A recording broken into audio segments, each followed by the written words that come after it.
నమస్తే అండి. ఇందాక మనం అనుకున్నట్టుగానే మీడియా చేతుల మీద ఆ సాంగ్ ఎందుకు లాంచ్ చేయించామో మీకు అర్థమై ఉంటుంది. సో, ఈ సాంగ్‌ని మీరు ఒక వారధిగా ఉండి ఈ సినిమాని ముందుకు తీసుకెళ్ళాలండి. వేరేదేం లేదు. మేము మీకిచ్చే ఆ రెస్పెక్టు ఆ విధంగా తెలియజేయటం జరిగింది. ఈ సాంగ్ మీకే డెడికేటెడ్ అండి. దీన్ని ఆడియన్స్ దగ్గరికి తీసుకెళ్ళండి సార్. మీ ఛానల్స్ ద్వారా వాటి ద్వారా. సో, ఇక 'డియర్ ఉమా' సినిమా విషయానికొస్తే ఇది ఒక చిన్న విషయం చెప్పి దాంట్లోకి వెళ్దామండి.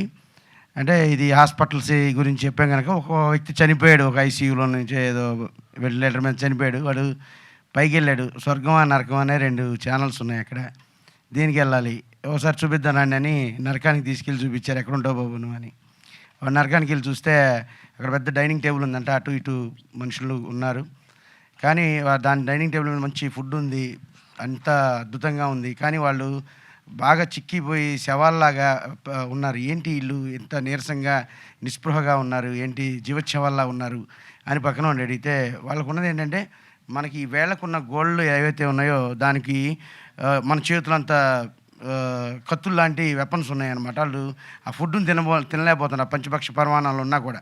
అలా పట్టుకుంటున్నారు, నోటి దాకా రావట్లేదు, కింద పడేసుకుంటున్నారు. అలా నీరసించిపోయి ఉన్నారు. అమ్మో! ఇక్కడ నేను ఉండలేనండి, నన్ను స్వర్గాన్ని తీసుకెళ్ళండి అన్నాడు.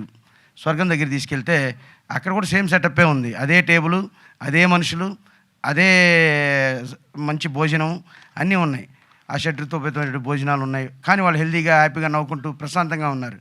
ఏంటి వీళ్ళకి వాళ్ళ చేతులకి అంతే వెపన్స్ లాగా అంత పెద్ద గోల్డ్ కత్తులు ఉన్నాయి. మరి వాళ్ళేంటి ఇలా ఉన్నారని చూస్తే ఇక్కడ వాళ్ళు ఏంటంటే వాళ్ళు తినడానికి తినలేక కింద పడేసుకుంటున్నారు నరకంలో. ఆ స్వర్గంలో ఉన్న వాళ్ళు ఏంటంటే ఒకళ్ళు తీసుకొని ఇంకోళ్ళు పెడుతున్నారు, ఇంకోళ్ళు తీసుకొని ఒకళ్ళు పెడుతూ ఆ విధంగా ఒకళ్ళనొకళ్ళు పంచుకుంటున్నారు. సో, ఏమని చెప్తున్నానంటే, మనం ఎవరినైతే ఒకళ్ళకొకళ్ళు సహాయ సహకారాలు అందించుకుంటారో అదే స్వర్గం. ఎవరినైతే ఈర్ష్య ద్వేషాలతో మనం ద్వేషించుకుంటూ ఒకరిని కింద దొక్కాలి, మనం పైకి వెళ్ళాలి ఇది ఉందో అదే నరకం. ఎస్పెషల్లీ సినిమా ఫీల్డ్లో ఏదో తొక్కేస్తారా అంట. తొక్కేసి అనే టైం లేదు. అందరూ నిలదొక్కోవాలనే ప్రయత్నిస్తుంటారు. ఇక్కడ తొక్కేసుకునే టైం లేదు ఎవరికి. ఇక్కడ తొక్కేసుకోవడం కాదండి. మా సినిమా జర్నీలో అంటే ఇండస్ట్రీలో నేను ఒక 12 సంవత్సరాల నుంచి జర్నీ చేస్తున్నాను. ఈ జర్నీలో ఒకళ్ళకొకళ్ళు సపోర్ట్ చేసుకోవటం, సహకరించుకోవటం ఒకళ్ళకొకళ్ళు ఉందే తప్ప అలాంటివి ఏం లేవు. కనుక ఈ విషయాన్ని నేను చెప్పడం జరిగింది. ఎస్పెషల్లీ ఈ ప్రాజెక్ట్లో ముఖ్యంగా మా హోల్ టెక్నీషియన్స్ అందరు చీఫ్ టెక్నీషియన్స్ కానీ ఆఖరికి లైట్ బాయ్ మనకి ప్రతి ఒక్కళ్ళు అందరూ మాకు చాలా సహకరించబట్టే, అదేవిధంగా ఆర్టిస్టులు, పెద్ద పెద్ద ఆర్టిస్టులు, పెద్ద పెద్ద టెక్నీషియన్స్ ఈరోజు ఈ స్టేజ్లో మేము నించొని ఆ సినిమా రిలీజింగ్ దాకా రాగలిగాము. సో, మా జర్నీని ఒక 2 నిమిషాలు చెప్తానండి. అంటే మా మేడం గారు ఇందాక మా జ్యోతిరెడ్డి గారు చెప్పినట్టు నేను ఇంతకుముందు ఒక షార్ట్ ఫిల్మ్, అసలు యాక్చువల్లీ మా ప్రస్థానం ఏంటంటే, నేను బుర్రకథ అనే సినిమాకి ఒక రైటర్గా, ఒక చీఫ్ అసోసియేట్గా చేస్తున్న టైంలో సెకండ్ హీరోయిన్ లీడ్ కోసం మా హీరోయిన్ గారు అక్కడ ఫస్ట్ మీటింగ్, మాకు ఎవరో తెలియదు, నేనెవరో ఆమెకు తెలియదు, కలిసాము. ఆ తర్వాత కొన్ని రోజులకి ఒక ఫోన్ వచ్చింది, నేను ఇలా షార్ట్ ఫిల్మ్ చేద్దాం అనుకుంటున్నానండి, ఒకసారి నా స్క్రిప్ట్ వినండి అని. సరే కూర్చున్నాము, అది షార్ట్ ఫిల్మ్ చేసాము. లక్కీగా దానికి అవార్డు రివార్డు వచ్చింది. పత్రిజీ గురూజీ గారు అవార్డు ఇచ్చారు దానికి. ఆ తర్వాత నెక్స్ట్ స్టెప్పు చూసుకుంటే, తను ఒక కోవిడ్ వచ్చింది. ఆ కోవిడ్లో తను ఒక సబ్జెక్ట్ రాశారు. దానికి బిఫోర్ నేను ఒక సబ్జెక్ట్ చెప్పాను తనకి, చాలా బాగుందండి, మనం ట్రై చేద్దాం, నా ఛానల్లో నేను, మీ ఛానల్లో మీద. కోవిడ్ అయ్యాక తను ఒకరోజు నన్ను పిలిచి ఒక సబ్జెక్ట్ చెప్పారండి. ఆ సబ్జెక్టే ఈ 'డియర్ ఉమా'. ఆ సబ్జెక్ట్ చెప్పిన తర్వాత రేపొద్దున థియేటర్లో మీరు ఎలా అయితే ఫీల్ అవుతారో అలా నేను ఫీల్ అయ్యాను. అది ఫీల్ అయిన తర్వాత సరే ఇది బాగుందండి అంటే, తను ఒక కథని నమ్మి ఆ కథని సినిమాగా చేద్దామని ముందుకొచ్చారు. నేను ఆ కథను నమ్మి డైరెక్షన్ చేద్దామని ముందుకొచ్చాను. సరే డైరెక్టర్గా నేను కొత్త, తను కూడా ప్రొడ్యూసర్గా తను కొత్త. మా ఇద్దరిని నమ్మి ఎవరు వస్తారు? సరే వెళ్దామండి, ట్రై చేద్దాం. ఇద్దరం స్టార్ట్ చేసాం ఒక కథని నమ్మి. ఆ కథను తీసుకొని ఆ ట్రావెలింగ్లో ముందు నేను ఈ కథని తనకు తెలిసిన ప్రొడ్యూసర్స్, ఇన్వెస్టర్స్ వీళ్ళకి చెప్తే వాళ్ళందరూ ఇది మార్చండి, అది పెట్టండి, ఇది అని చెప్తా ఉండటంతో లేదండి ఈ కథ కిల్ అవ్వకూడదు, మనమే దీన్ని ప్రొడ్యూస్ చేద్దాము, ఏ కష్టమైనా నేను నష్టమైనా దీనికి ప్రొడ్యూస్ చేస్తానండి, ఈ కథని యాజ్ ఇట్ ఈజ్గా మనం ఆడియన్స్కి అందించాలి, ఇది నాకు డ్రీమ్లో వచ్చింది. అంటే నా డ్రీమ్, నేను సినిమాలో హీరోయిన్గా అవుదామని, ప్రొడ్యూసర్గా అవుదాం అనేది నా డ్రీమ్ అయి ఉండొచ్చు. ఇది మాత్రం నా డ్రీమ్ ప్రాజెక్ట్. దీన్ని చాలా జాగ్రత్తగా మనం ఆడియన్స్కి అందించాలి. ఇది అందించాలంటే ఇది ఎంటర్టైన్మెంట్ కాదండి, ఇది సమాజానికి మన ఆడియన్స్కి చాలా అవసరమైన సినిమా అన్నప్పుడు సరే అమ్మా మన ఇద్దరం ప్రయత్నం చేద్దాం. తర్వాత తన బ్యానర్ రిజిస్ట్రేషన్, ఆఫీసు ఇవన్నీ తీసుకున్నాం. ఎవ్వరూ లేరు. నగేష్ గారు, మేడం, నేను, నాతో పాటు ఒక అసిస్టెంట్ డైరెక్టర్ సోను, ఈ నలుగురితో స్టార్ట్ అయింది. ఆ తర్వాత ఇప్పుడు దీంట్లోకి మన మధు అని కో డైరెక్టర్ అండి. తను కొంచెం అగ్రెసివ్గా ఉంటాడు, హార్ష్గా బిహేవ్ చేస్తాడు, మెంటల్గా బిహేవ్ చేస్తాడు. తనకి చాలా ఫ్యాన్స్ ఫాలోయింగ్ కూడా ఉంటుంది. తనని చూస్తే అందరు పిచ్చోడు అనుకుంటారు. నిజం చెప్పాలంటే తను పిచ్చోడేనండి, సినిమా పిచ్చోడు. సినిమా కోసం ఏదైనా చేస్తాడు. ఒక ప్రాజెక్టుకి, ఒక డైరెక్టర్కి, ఒక ప్రొడక్షన్కి న్యాయం చేయడానికి ఎంత దూరమైనా వెళ్తాడు. అలాంటి క్యారెక్టరైజేషను. కన్నింగ్ లేదు కానీ ఆవేశం వల్ల తను చాలా మందికి విరోధిగా మిగిలిపోతూ ఉంటాడు. అదే అతనిలో ఉన్న గొప్పతనం. సో అతను జాయిన్ అయ్యాడు. జాయిన్ అయిన తర్వాత మేము ఒక మ్యూజిక్ డైరెక్టర్ రథన్ అనుకుంటున్నారా, ఈ సినిమాకి లవ్ స్టోరీ ఉంది, దీంట్లో యూత్ఫుల్ లవ్ స్టోరీ ఉంది. ఏంటి పరిస్థితి అంటే, రథన్ నెంబర్ అప్పట్లో ఎవరు, ఆయన పెద్ద సినిమాలు చేస్తున్నారు, పెద్ద బ్యానర్లో ఉన్నారు, ఆయన నెంబర్ చెన్నైలో ఉంది, మీకు ఎందుకు సార్ నేను తెస్తానంటూ 2 డేస్లో ఆయన నెంబర్ తీసుకొచ్చి ఆయనతో మాట్లాడేసేసి మేడం గారితో మాట్లాడి ఇచ్చేసాడు. వాళ్ళ మేనేజర్ ఏమన్నాడంటే, ఏంటంటే మేము పెద్ద సినిమాలు పెద్ద బ్యానర్స్లో చేసామండి, చిన్న ఇంత మటుకు చేయలేదు, కొత్త వాళ్ళు అంటున్నారు. సరే మా మ్యూజిక్ డైరెక్టర్ ఒప్పుకుంటారో లేదో, బట్ నేను మాట్లాడతానండి, ఎందుకంటే ఇవి స్టార్ట్ అవుతాయి, మధ్యలో ఆగిపోతాయి, ఎంత బ్యాడ్ నేమ్ వస్తుంది, ఇవన్నీ వద్దండి అనే నవీన్ అనే వ్యక్తి మాట్లాడటం జరిగింది, వాళ్ళ మేనేజర్. బట్ మీకు మళ్ళీ ఒకసారి మన మధు నిద్రపోతున్నా ఇతను ఒకసారి ఫోన్ చేస్తే వాళ్ళు లిఫ్ట్ చేసేదాకా చేస్తూనే ఉంటాడు. అలా లిఫ్ట్ చేసిన తర్వాత అతను మాకు లిఫ్ట్ ఇచ్చాడు. రాండి చెన్నైలో కథ విందాం, మీ వీడి బాధ పడలేకపోతున్నట్టు మేము వెళ్ళి కథ చెప్పామండి. ఆ కథ విన్నాక ఆయన మాతో హోప్ఫుల్గా లేరు, కూర్చున్నాక మేడం గారు నెరేట్ చేశారు. దాంట్లో కొన్ని కీలకమైన సన్నివేశాలు నేను నెరేట్ చేశాను. బట్ ఆయన ఒక విషయానికి, ఆ కథ మేము ఎంత నమ్మామో అంత మించి ఆయన నమ్మాడు. ఓకేనండి, మీది బ్యానరు, మీరు కొత్త డైరెక్టర్ ఏదో రైటర్గా ఉన్నా అన్నారు, మీరు ఎవరూ నాకు తెలియదు, ఈ కథలో ఒక సోల్ ఉంది, అది మా మదర్కి జరిగింది, నేను కనెక్ట్ అయ్యాను, నేను చేస్తున్నాను ఈ సినిమాని వితిన్ ఒక్క సిట్టింగ్లో ఆయన చెప్పాడు. మేము హ్యాపీగా ఫ్లైట్ ఎక్కి వచ్చేసాం, ప్రశాంతంగా. మ్యూజిక్ డైరెక్టర్ ఓకే అయిపోయాడు. రిమ్యునరేషన్ ఏంటండి అన్నారు మేడం గారు. ఈ సినిమాకి మీరు ఎలా ఇస్తే అలా చేద్దామండి, ఈ సినిమా నేను సోల్ పెట్టి చేస్తున్నానని చెప్పారు ఆ రోజు ఆయన. నెక్స్ట్ మా జర్నీ, మాకు కొంచెం ధైర్యం వచ్చింది. కథను మేమిద్దరమే కాదు, ఇంకో వ్యక్తి నమ్మాడు. కానీ మధుకి కథ తెలియదు. అయితే మేము ముందుకెళ్ళాక మధుని పిలిచి మా మేడం గారు అన్నారు, రాజు తోట గారు మనకి డిఓపిగా కావాలి. రాజు తోట గారు అప్పుడే చాలా పెద్ద సినిమాలు చేస్తున్నారు. అర్జున్ రెడ్డి లాంటి ఒక లవ్ స్టోరీ చేశారు, ఒక కమర్షియల్ ఎలిమెంట్స్తో మనకి రామ్ గారిది ఇస్మార్ట్ శంకర్ చేశారు. ఈ 2 సినిమాల యొక్క కాంబినేషన్ ఈ సినిమాలో ఉందండి, ఇంత ప్యాక్డ్గా చేయాలంటే మనకి ఆయనే కావాలని మేడం గారు అన్నాక మళ్ళీ మన మధు తన ఫోన్ తీసుకొని మొదలుపెట్టాడు. తన ప్రస్థానంలో ఆయన ఫోన్ చేసి షూటింగ్లో ఉన్నాడు. తను వీరు పేరు భైరవ కోన, ఓం బింబుష్ అనే 2 షూటింగ్లు ప్యారలల్గా చేస్తున్నాడు ఆయన. అలాంటి సందర్భంలో ఇతను ఫోన్ చేసి అతను షూటింగ్ డిస్టర్బ్ చేసి అతను తీసుకొచ్చాడు. ఫైనల్గా మేము మళ్ళీ కూర్చున్నాం. రాజ్ తోట గారు ఏమన్నారంటే, నేను ఏదైనా ఒక సినిమాని పిక్ చేస్తే నా 4-5 సినిమాల్లో అది పెట్టి చూస్తే అది దాంట్లో కూర్చోవాలండి, అలా ఉంటేనే నేను చేస్తాను, సరే స్టోరీ చెప్పండి అన్నాడు. ఆయన స్టోరీ చెప్పాము. ఆయన ఒక అరగంట ఏం మాట్లాడలేదు. స్టోరీ అన్నాక నచ్చిందా నచ్చలేదా మాకు టెన్షన్ వచ్చాడు. మళ్ళీ లోపలికి వచ్చి, ఈ స్టోరీ నేను చేస్తున్నానండి, కొత్త బ్యానరు, కొత్త డైరెక్టర్ అని పక్కన పెట్టండి, ఈ స్టోరీకి బ్యాక్ బోన్గా నేను ఉండి చేస్తాను, నా 2 సినిమాలు షూట్ జరుగుతున్నాయి, ఆ డేట్స్ ఏ విధమైన క్లాష్ లేకుండా మీరు ప్లాన్ చేసుకోండి చెప్పి వెళ్ళిపోయాడు. స్టోరీని ఒక పెద్ద మ్యూజిక్ డైరెక్టర్, ఒక పెద్ద డిఓపి గారు నమ్మేశారు. ఇంకా ఆ తర్వాత మాకు ఈ సినిమాకి ఓకే సెటప్ అయిపోయింది, మ్యూజిక్ విజన్ దొరికిపోయింది. నెక్స్ట్ సెటప్ ఈ షూటింగ్కి ఆర్టిస్టులు, పెద్ద ఆర్టిస్టులు కావాలి. మన మధు ఫోన్ చేస్తే వాళ్ళు రాకపోగా కొడతారు, తిడతారు. ఇప్పుడు మనకు మంచి మేనేజర్ కావాలి. ఎవరు అంటే మనకి మేనేజర్ అంటే ఏదో వచ్చేసి ఆయన జీతం తీసేసుకొని వెళ్ళిపోయి సినిమాతో సంబంధం లేదనే వాళ్ళు కాదు. Whole and so last minute release వరకు ఉండే ఒక మేనేజర్ ఉండాలి.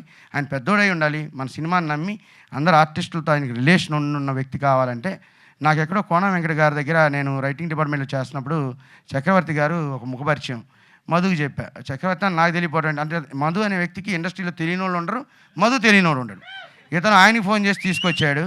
ఫైనల్లీ ఆయన వచ్చారు, చక్రవర్తి గారు వచ్చి ఆయన చెప్పాడంటే, మధుకి చిన్న సినిమాలు నేను చేయను, ఇప్పుడు ఏకే ఎంటర్టైన్మెంట్స్ చేస్తున్నాను, అదేవిధంగా 14 రీల్స్ ఎంటర్టైన్మెంట్ చేస్తున్నాను రా, ఒకప్పుడు ఏదో చేశాను, ఇప్పుడు పరిస్థితులు బాగోలేదు, సరే నువ్వు ఫోన్ చేసి నన్ను నిద్రపోనిట్లేదు కనుక వస్తాను, అదేదో నా గోడు చెప్పుకుంటాను వచ్చాడు అతను మా ఆఫీస్కి.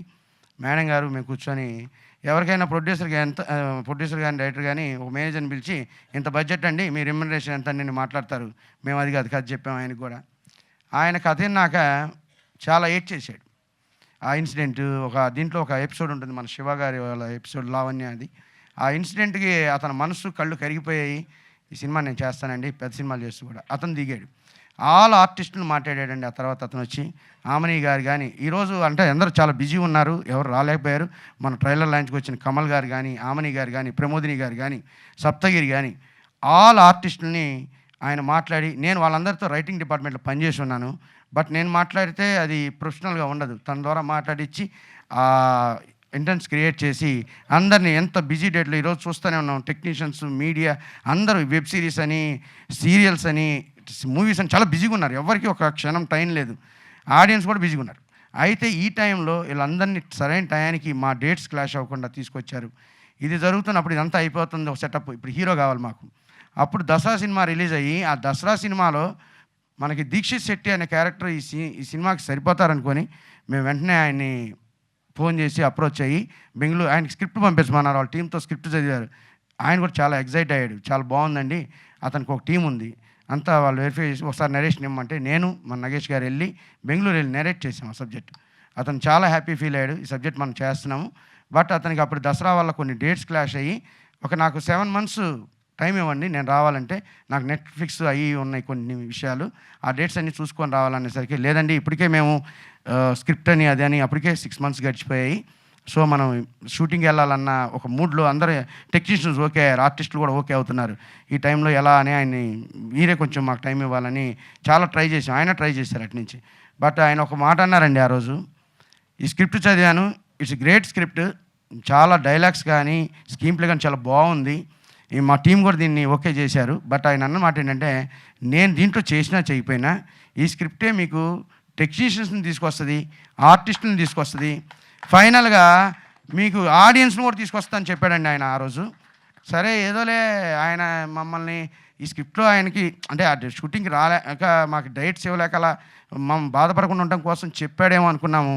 ఆయన చెప్పేసరికి మాకు ఓకే అయింది. రాజ్ తోట గారు, అర్జున్ రెడ్డి, తర్వాత ఈయన రోదన్ గారు.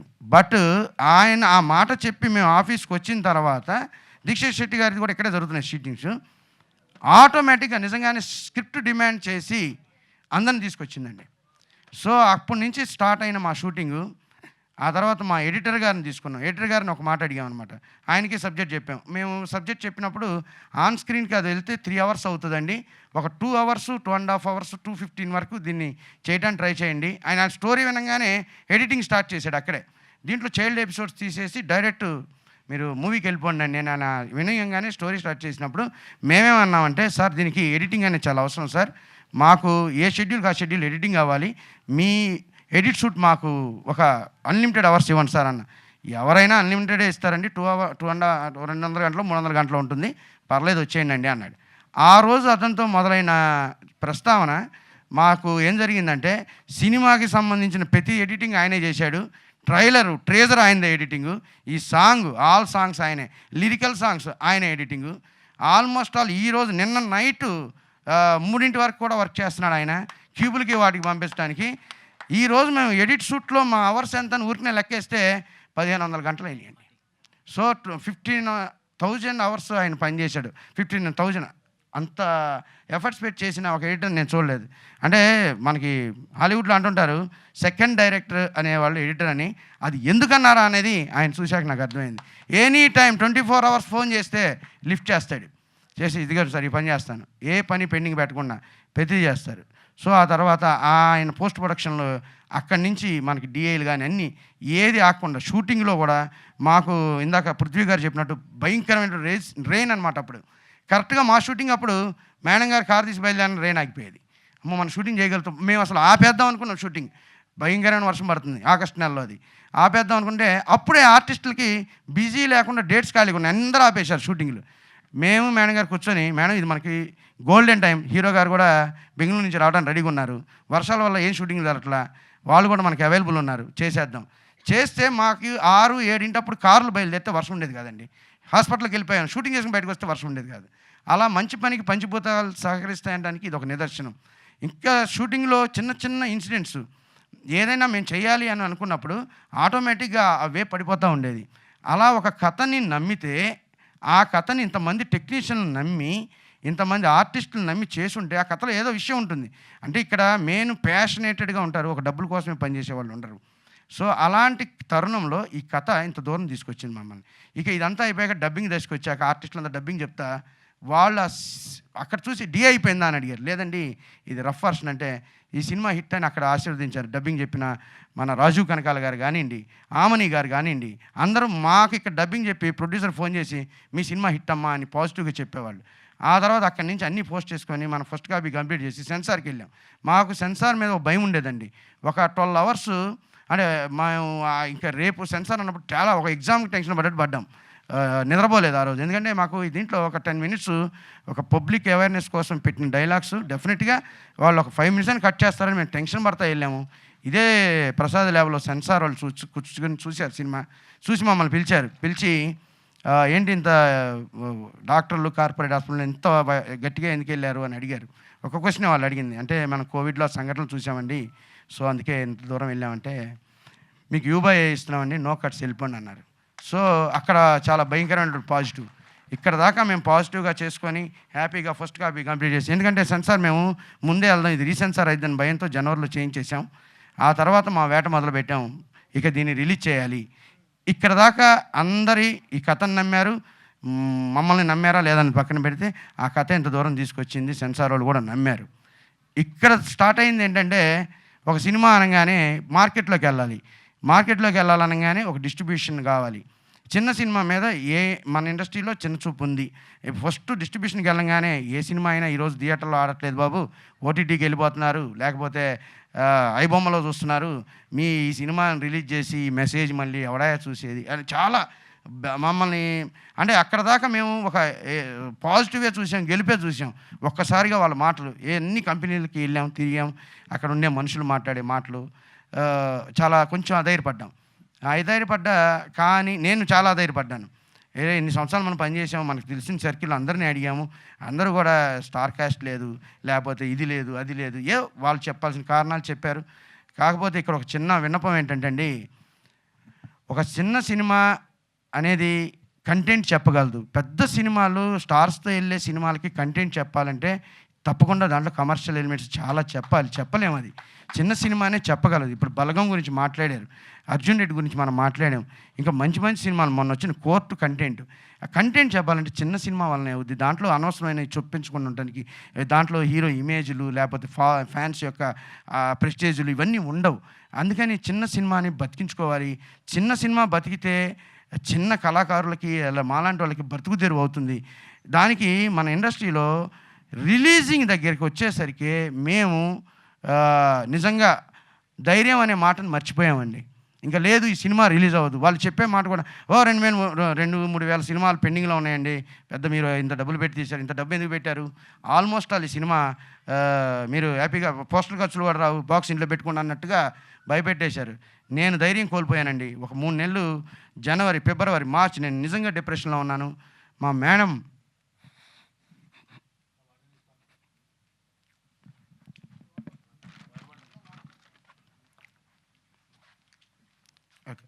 సుమయారెడ్డి గారికి నిజంగా చాలా హ్యాండ్సప్ చెప్పాలండి. తను హీరోయిన్ కాదు, ఈజ్ అ హీరో.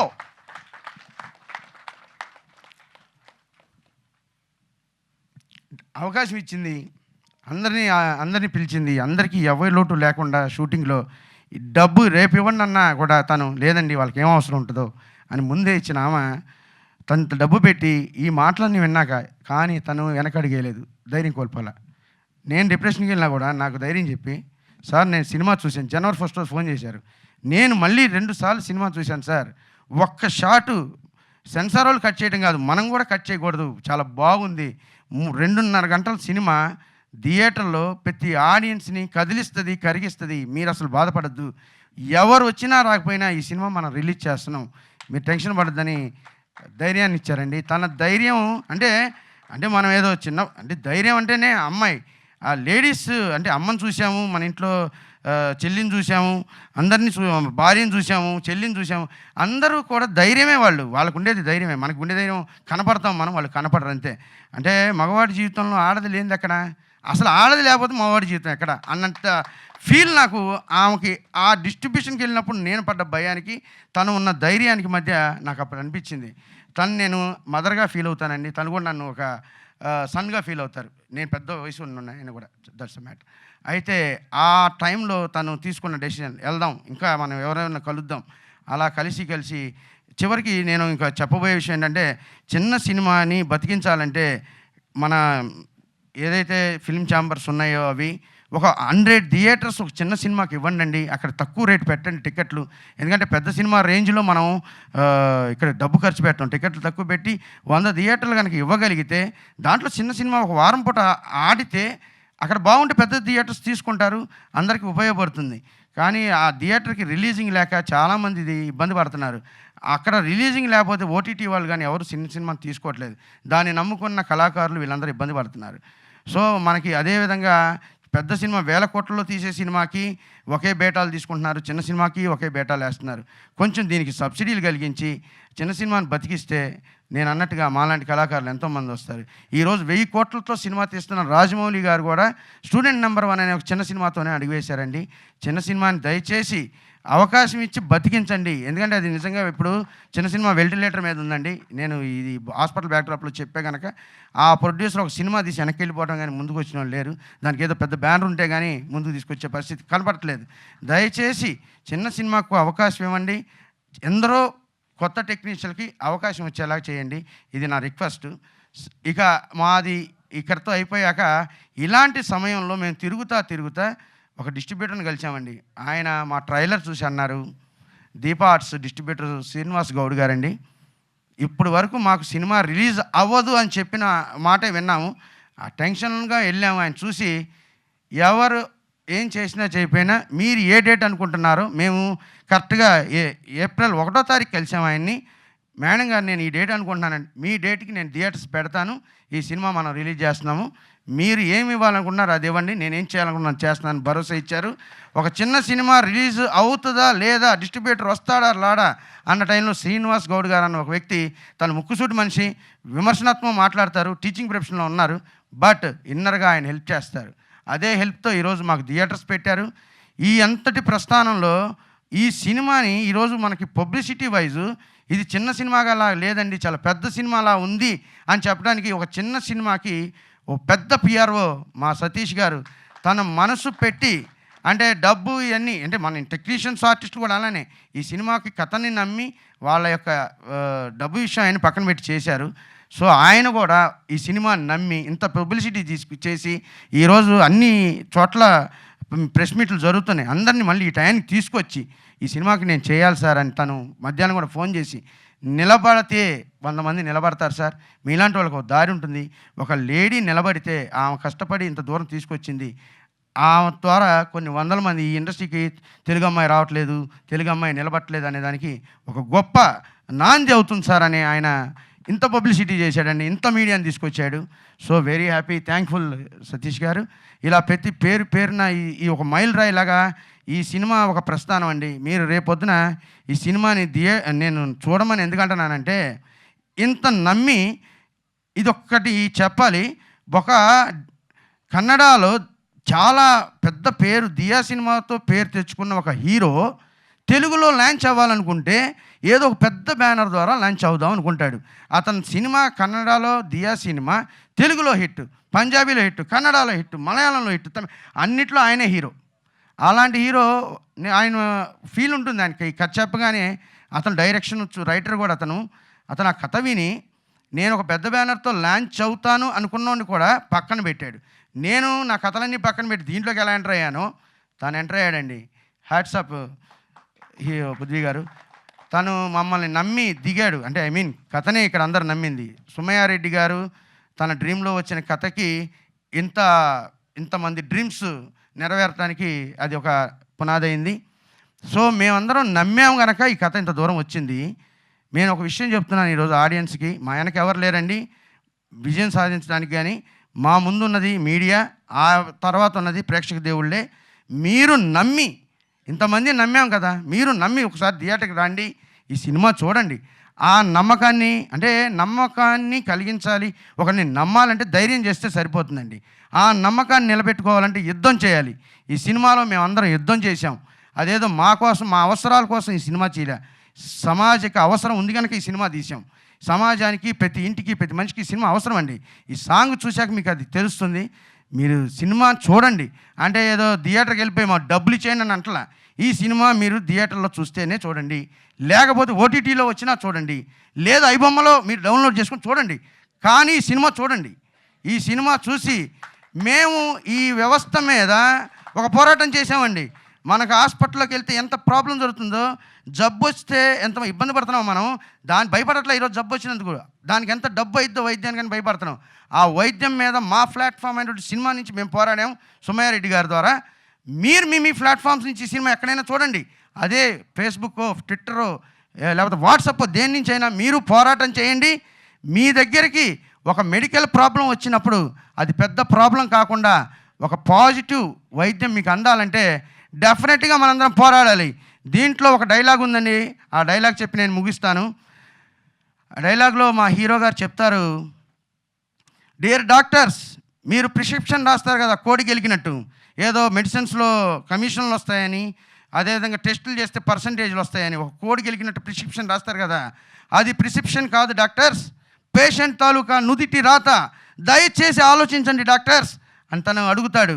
డాక్టర్స్తో ఇంకో మాట అంటాడు, డాక్టర్స్ ప్లీజ్ మీరు హాస్పిటల్లో వెల్త్ కోసం పనిచేయకండి, పేషెంట్ల హెల్త్ కోసం పనిచేయండి అని తను ప్రాధాయపడతాడు డాక్టర్స్ని. అది ఈ సినిమా ముఖ్య ఉద్దేశం. అది మేము అంటే మాకు అవసరం కోసమైతే, అవసరాలు తీర్చుకోవడం కోసమైతే ఈ సినిమా చేయలేదండి. నిజం చెప్తున్నాం, మన సామాజిక అవసరంతో ముడిపడి ఉన్న సినిమా. మీకు చెప్తున్నాను, థియేటర్కి వచ్చి మా డబ్బులు ఇచ్చేయని నేను చెప్పట్లా. నేను మీరు ఏ ప్లాట్ఫామ్ నుంచి చూసి మీ ప్లాట్ఫామ్స్ నుంచి ఈ సినిమా కోసం పోరాడండి. Thank you so much. జై హింద్.